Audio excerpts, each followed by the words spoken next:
지난 9일 밤에 열린 2022 베이징 동계올림픽 쇼트트랙 남자 1500m 결승에서 2분 9초 19로 가장 먼저 결승선을 통과한 한국 쇼트트랙의 간판 황대헌 선수. 이번 대회 대한민국 선수단의 첫 금메달이자 전체 두 번째 메달이었던 이번 메달은 황대헌 선수 개인에게도 생애 첫 금메달이자 지난 평창 대회 500m 은메달에 이은 2개 대회 연속 올림픽 메달이었기 때문에 그 의미가 너무나도 남달랐습니다. 10명이나 나선 결승에서도 중반부터 치고 나가면서 시종 일관 레이스를 주도하면서 독보적인 실력을 뽐내며 1위를 차지한 황대헌 선수는 그동안 취재진의 인터뷰를 일절 고사해 왔었지만 하지만 알고 보니 황대헌 선수는 과묵한 게 아니라 입담을 일부러 숨겨왔던 것이었습니다.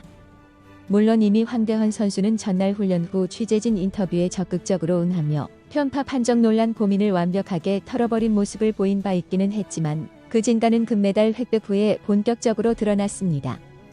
황대헌 선수는 이날 경기 후 공동 취재구역인 믹스트존 인터뷰에서 취재진이 그동안 거칠게 대해주셔서 제가 얼마나 서운했는데요라고 하면서도 그래도 말 통하는 한국 사람들인데라며 짐짓애교 섞인 미소를 지었는데 이때 첫 질문을 던진 기자가 나왔는데 바로 미국의 뉴욕타임스 기자였습니다.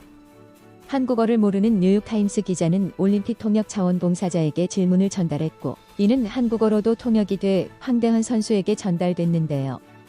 기자가 던진 질문은 지난 7일 판정과 이번 경기에서 판정이 달라진 것을 느끼느냐는 것이었습니다.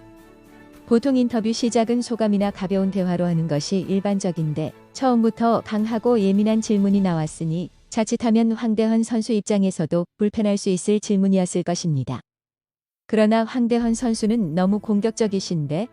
라고 말하면서도 미소를 보이면서 1000m도 1500m도 깔끔한 경기를 했다면서 민감한 질문을 여유있게 받아넘기는 모습을 보여줬습니다. 이어 본격적으로 한국 취재진과 인터뷰가 시작되자 분위기는 더 밝아졌습니다. 기분 좋게 대화를 나누며 환한 웃음으로 인터뷰를 이어간 황대헌 선수는 1500m 준중결승을 1위로 통과한 뒤 마치 편파 판정 논란에 대해 자신의 깔끔한 주행을 강조하는 듯이 중국 관중석을 바라보며 경기장을 돌았던 것에 대해 의도한 것이냐는 취재진의 질문을 받았습니다. 이에 황대헌 선수는 이건 또 의도라고 해야 재미있는 거잖아요 라고 답하면서도 곧바로 의도한 것이 아니다.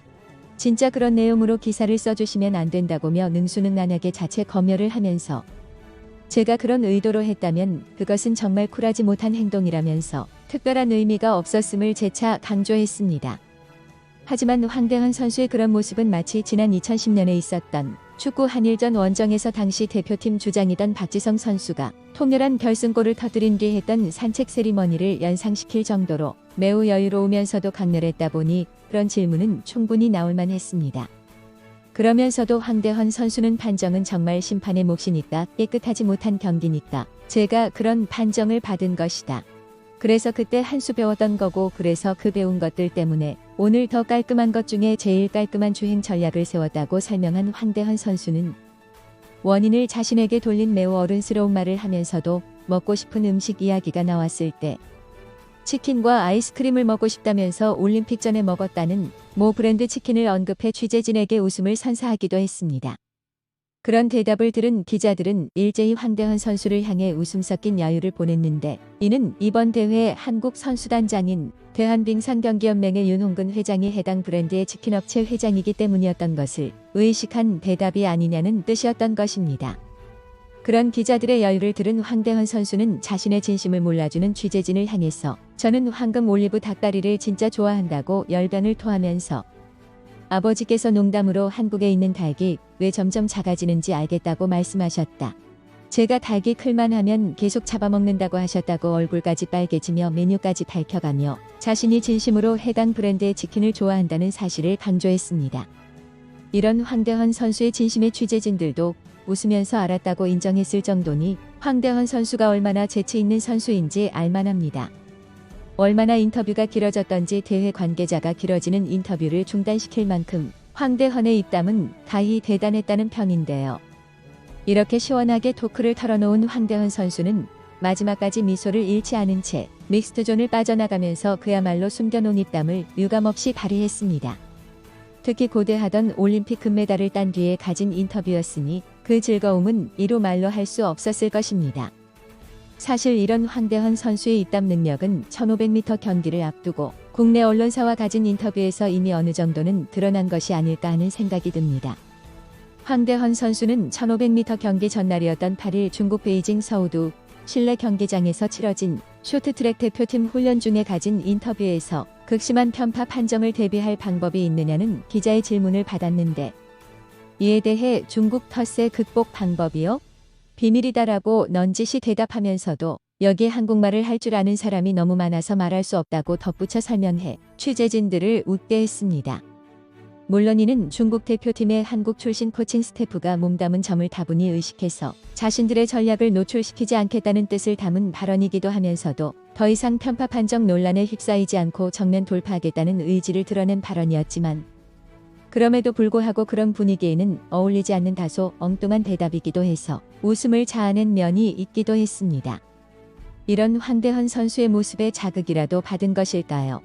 황대헌 선수가 올림픽 메달을 딴 뒤에 중국으로 귀화한 전 한국 쇼트트랙 전 국가대표 린샤오준, 한국명 임효준이 다음 올림픽을 기약하며 국제 무대 복귀 의지를 다지는 글을 올렸습니다만, 그에게 열광하는 중국 네티즌들을 제외한 다른 나라 네티즌들, 특히 한국 네티즌들로부터 조소어린 반응만을 받고 있습니다. 린샤오준은 10일 중국 국내용 SNS인 샤오홍수의 내가 돌아오길 기다려. 나는 너희와 어깨를 나란히 하며 함께 싸울 것. 이라는 글과 함께 중국의 뿌옇고 흐린 하늘을 배경으로 자신의 뒷모습을 찍은 사진을 첨부했는데요. 린샤오준은 중국 국가대표 선발전에서도 탈락해 이번 베이징 동계올림픽에서 뛸 수는 없지만, 지난달 27일 SNS를 통해 중국이 좋아서 앞으로도 계속 중국에 살 계획이라며 앞으로 중국을 위해 많은 메달을 획득할 수 있도록 노력하겠다고 밝히면서 중국 팬들의 열광적인 환호를 받았습니다. 물론 이러한 린샤오준의 모습을 본 한국 네티즌들은 국적 회복이라도 시도하겠다는 거냐, 누구 보고 기다리라는 거냐, 사진에 미세먼지가 너무 심하다, 뭐가 보이긴 하는 거냐, 마스크 꼭 써야겠다는 등 자신을 키워준 조국을 등지고 중국에서 계속 살겠다는 린샤오준을 조롱하는 반응을 쏟아내며 린샤오준을 향해서 중국에서 잘 먹고 잘 살라는 냉소적인 반응을 보였습니다. 하긴 다른 나라도 아니고 하필이면 쇼트트랙에서 한국과 가장 심하게 대립하고 있고, 또 국민적인 감정도 결코 좋은 편이라고 할 수도 없는 나라인 중국을 택했다는 점에서 린샤오준은 한국과는 이미 돌아올 수 없는 강을 건넌 것 같기는 합니다. 어쨌든 한국 남자 쇼트트랙 대표팀은 이제 5000m 계주와 단거리인 500m 경기만을 남겨놓고 있는 상황입니다. 500m의 경우는 이번에 메달을 획득한 황대헌 선수는 물론 이준서 선수에게도 주력 종목으로 꼽히는 종목이기도 하고, 5000m 계주 역시 한국 대표팀이 다시금 금메달 탈환을 목표로 하고 있는 종목 중 하나이기 때문에 경쟁이 매우 치열할 것으로 보이는데요. 때문에 우리 선수들 입장에서는 만일 중국 선수들을 만나게 된다면 정말로 중국 선수들만큼은 조심히 피해가면서 타야 할 것으로 보입니다. 어쨌든 이제 쇼트트랙에서 첫 메달을 수확한 만큼 우리 선수들이 남은 경기에서 유감없이 제 기량을 발휘해주기를 진심으로 기대하는 마음입니다. 물론 우리 선수들에게 가장 중요한 것은 더 이상의 부상 없이 무사하게 모든 경기를 마치는 일일 것입니다. 부디 우리 선수들이 마지막 경기까지 무사히 치르고 아무 일 없이 귀국할 수 있기를 바라면서 오늘 방송은 여기서 마치겠습니다.